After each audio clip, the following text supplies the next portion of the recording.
ഗോവിന്ദമാഷ് പറഞ്ഞ പ്രസ്താവന വി.ഡി. സതീശൻ ജമാഅത്തെ ഇസ്ലാമിക്ക് വീണ്ടും ഗുഡ് സർട്ടിഫിക്കറ്റ് നൽകുന്നു. വർഗീയ ശക്തികളുടെ പിന്തുണയിൽ മുന്നോട്ട് പോകാനാണ് UDF തീരുമാനിച്ചതെന്ന് വ്യക്തമാകുന്നു എന്നാണ് പറഞ്ഞത്. ഗോവിന്ദമാഷിന് മറവി രോഗമുണ്ട്. മറവി രോഗം 42 വർഷക്കാലം ജമാഅത്തെ ഇസ്ലാമി CPMന്റെ കൂടെയായിരുന്നു. ഈ ഗോവിന്ദമാഷ് നിരവധി പ്രാവശ്യം ജമാഅത്തെ ഇസ്ലാമിയുടെ പിന്തുണയോടുകൂടി തെരഞ്ഞെടുക്കപ്പെട്ടുള്ള ആളാണ്. പിണറായി വിജയൻ ജമാഅത്തെ ഇസ്ലാമിയുടെ പിന്തുണയോടുകൂടി തെരഞ്ഞെടുക്കപ്പെട്ടുള്ള ആളാണ്. പരസ്യമായി ഞാൻ ഗോവിന്ദമാഷിന് ഇന്ന് തന്നെ അദ്ദേഹത്തിന് പിണറായി വിജയൻ ജമാഅത്തെ ഇസ്ലാമിയെ ന്യായീകരിച്ചുകൊണ്ട് പ്രസംഗിച്ചതിന്റെ ക്ലിപ്പ് അയച്ചു കൊടുക്കാം. ദേശാഭിമാനിയുടെ എഡിറ്റോറിയൽ പേജ് അയച്ചു കൊടുക്കാം. മറവി രോഗം വന്നാൽ നമുക്ക് ഒന്നും ചെയ്യാൻ പറ്റില്ല. മറവിയിൽ മനഃപൂർവ്വമായ മറവി, അദ്ദേഹത്തിന് രോഗമാണെന്ന് ഞാൻ പറയുന്നില്ല, അദ്ദേഹത്തെ പോലെ പ്രധാനപ്പെട്ട ഒരാൾക്ക്. പിന്നെ ഇല്ലെങ്കിൽ മറവി ഉള്ളതുപോലെ അഭിനയിക്കുക ഏതൊക്കെ പറയാം. ഇതൊക്കെ കേരളത്തിലെ എല്ലാ രാഷ്ട്രീയ പ്രബുദ്ധമായ കേരളത്തിലെ എല്ലാവരുടെയും മനസ്സിലുള്ള കാര്യമാണ്. 42 വർഷക്കാലം തോളയിൽ വെച്ചുകൊണ്ട് നടന്നാണ് ജമാഅത്തെ ഇസ്ലാമി. അന്ന് അവരിതെല്ലാം പറഞ്ഞാണ്. അന്ന് അവർക്ക് ഒരു കുഴപ്പമുണ്ടായില്ല. അന്ന് അവരെപ്പറ്റി ന്യായീകരിച്ചുകൊണ്ട് പിണറായി വിജയൻ പറഞ്ഞ സ്റ്റേറ്റ്മെന്റ് ഇപ്പൊ ഉണ്ടല്ലോ, അല്ലെ, സർക്കുലേഷനിലുണ്ടല്ലോ. ദേശാഭിമാനി എഡിറ്റോറിയൽ എഴുതിയത് സർക്കുലേഷനിലുണ്ടല്ലോ. ഈ നേതാക്കളെല്ലാം പരസ്യമായി വേദി പങ്കിട്ടതുണ്ടല്ലോ. അവരുടെ പരസ്പരം സന്ദർശിച്ചതിന്റെ കാര്യങ്ങളെല്ലാം ഉണ്ടല്ലോ. അതെങ്ങനെ പെട്ടെന്ന് മറക്കുന്നത്?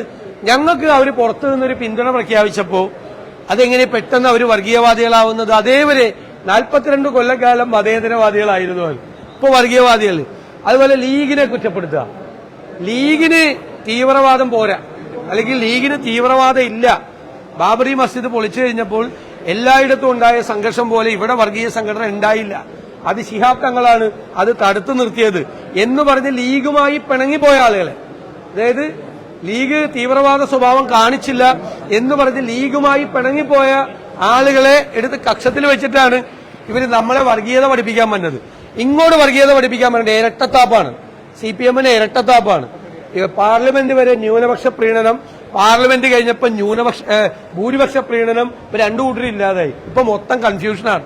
അതുകൊണ്ട് എന്താ പറയണത്, എന്താ പ്രവർത്തിക്കണത്, പണ്ട് പറഞ്ഞതൊക്കെ മറക്കാം, അല്ലെങ്കിൽ മറന്നായിട്ട് അഭിനയിക്കുകയും ചെയ്യാം.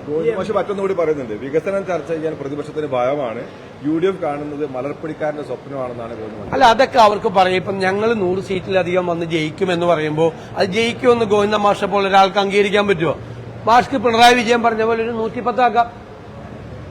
ഞാൻ ഏതോ ഒരു ട്രോളിൽ കണ്ട് 110 പിണറായി വിജയൻ പറഞ്ഞപ്പോൾ അത് തോറ്റു കഴിയുമ്പോൾ ഓടുന്ന സ്പീഡിനല്ല, പാടം വഴി കണ്ടം വഴി ഓടുന്ന സ്പീഡാണ് 110 കിലോമീറ്റർ.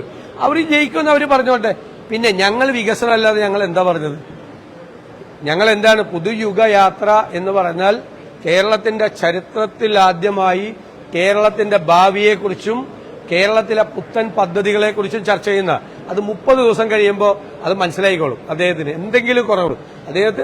അദ്ദേഹം ഞങ്ങളുടെ യാത്രയെ ശ്രദ്ധിക്കുന്നുണ്ടെന്നും യാത്രയിലെ ചർച്ചകൾ എന്തെല്ലാം ആയിരിക്കണമെന്നും അദ്ദേഹം നൽകുന്ന ഉപദേശം കൂടി ഞങ്ങൾ സ്വീകരിക്കാം. സമസ്തയുടെ 100ാം വാർഷിക സമ്മേളനത്തിൽ ജമാഅത്തെ ഇസ്ലാമി മതരാഷ്ട്രവാദം ഉയർത്തിപ്പിടിക്കുന്നു, മുസ്ലിം യുവാക്കളെ വഴിതിരിച്ചുവിടാൻ. അത് അവർക്കെല്ലാം അവരുടെ സംഘടനകൾക്കെല്ലാം അവരുടെ അഭിപ്രായം പറയാനുള്ള സ്വാതന്ത്ര്യം അവർക്കുണ്ട്. അതിലേക്ക് ഞങ്ങൾ എന്തിനാ ഇടപെടണം? ഞങ്ങൾ ഇത് കേട്ടോ, ഞാൻ നേരത്തെ തന്നെ വ്യക്തമാക്കിയിട്ടുണ്ട്, ഒരു സമുദായ സംഘടനകളുടെയും ആഭ്യന്തര കാര്യങ്ങളിൽ ഇടപെടില്ല. ഞങ്ങൾക്ക് വേറെ ഇഷ്ടംപോലെ ജോലിയുണ്ട്. അവർക്കൊക്കെ പരസ്പരം ഫൈറ്റ് ചെയ്യാം, പരസ്പരം പരിചാരം, അല്ലെങ്കിൽ അവര് ഒരുമിച്ച് ചേരാം. എല്ലാവരും ഒരുമിച്ച് നടക്കണമെന്നാണ് ഞങ്ങളുടെ ആഗ്രഹം.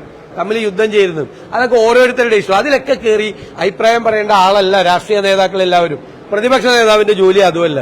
ഓരോ സംഘടനയിൽ നടക്കുന്ന, നിങ്ങൾ NSSൽ എന്തെങ്കിലും തീരുമാനം വന്നാൽ അപ്പം എന്റെ അടുത്തേക്ക് വരും, SNDPയിൽ എന്തെങ്കിലും പറഞ്ഞാൽ അപ്പം എന്റെ അടുത്തേക്ക് വരും. സമസ്തയുടെ കാര്യം അതൊക്കെ പറയേണ്ട ആളല്ല ഞാൻ. ലോകത്തിലെ സൂര്യന് കീഴിലുള്ള എല്ലാ കാര്യങ്ങളെയും കുറിച്ച് പ്രതികരണം നടത്തേണ്ട ആളല്ല ഞാൻ. അതൊക്കെ ഓരോ സംഘടനകളിലെ ആഭ്യന്തര കാര്യം, അതൊക്കെ അവർ തന്നെ പരിഹരിച്ചു. അതൊക്കെ പറഞ്ഞില്ല. അതൊക്കെ എല്ലാ ദിവസവും ഇത് വന്ന് എല്ലാ ദിവസവും ഇത് വന്ന് ചോദിച്ച് ഇത് സബ്ജക്റ്റ് ആക്കണ്ട. ഞാൻ പറഞ്ഞത് ജമാഅത്ത് ഇസ്ലാമിയുടെ അമീറിന്റെ ഒരു പത്രസമ്മേളനം ഞാൻ കോട്ട് ചെയ്താണ്. അദ്ദേഹമുള്ള അതിന്റെ മെയിൻ ആള്. അദ്ദേഹം പറഞ്ഞത് ഞാൻ കോട്ട് ചെയ്താണ്. അവരൊക്കെ തമ്മിൽ സംഘടനാപരമായിട്ട് അങ്ങോട്ടും ഇങ്ങോട്ടും ഒക്കെ ചില പ്രശ്നമുണ്ട്. അതിലൊന്നും ഞങ്ങൾ കക്ഷികളല്ല. ഈ പുതുക യാത്രയിൽ വികസനം